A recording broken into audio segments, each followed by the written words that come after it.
सेहीपरि आज केन्द्रापड़ा बीजेडी विधानसभा प्रार्थी गणेश्वर बेहरा निजर प्रार्थीपत्र दाखल कर केन्द्रापड़ा तीन मुहाणी बाहरी गणेश्वर नामांकन रैली रैली उपजिलापाल कार्यालय पर्यंत जीव सेठारे नामांकन दाखल करेंगे बीजेडी प्रार्थी गणेश्वर बेहरा।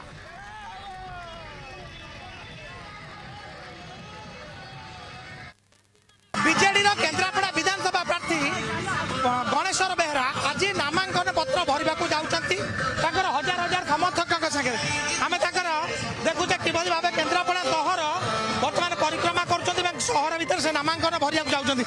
सर आपको आज नामांकन भरिया जाऊँच सहर परिक्रमा कर कौन सर वार्ता देवे? बड़ोदर्जों का आशीर्वाद नहीं, केन्द्रापड़ा वासी का आशीर्वाद नहीं, नवीन बाबू का आशीर्वाद नहीं।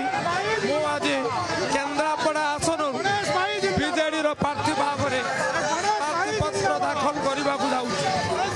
वार्ता रखिए आपण मोर लक्ष्य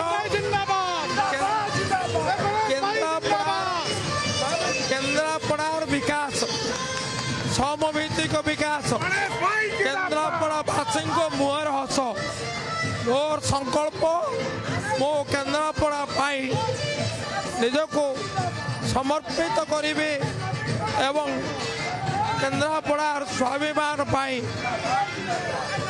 त्वरित विकास समस्त प्रयास करी। मोर निवेदन मत विश्वास को नियंतु, मत सुजोग दियंतु, मोर परीक्षा नियंतु। देखा जो नामांकन भरवा जाऊँगी हजार हजार समर्थक रही एक मोटरसाइकेल शोभा माध्यम केन्द्रापड़ा सहर परिक्रमा करेंगे और केन्द्रापड़ा विधानसभा आसन से निजर नामांकन भरवे। केन्द्रापड़ा कैमरा पर्सन राजेंद्र पटांग सन्तोष पंडा, कनक न्यूज।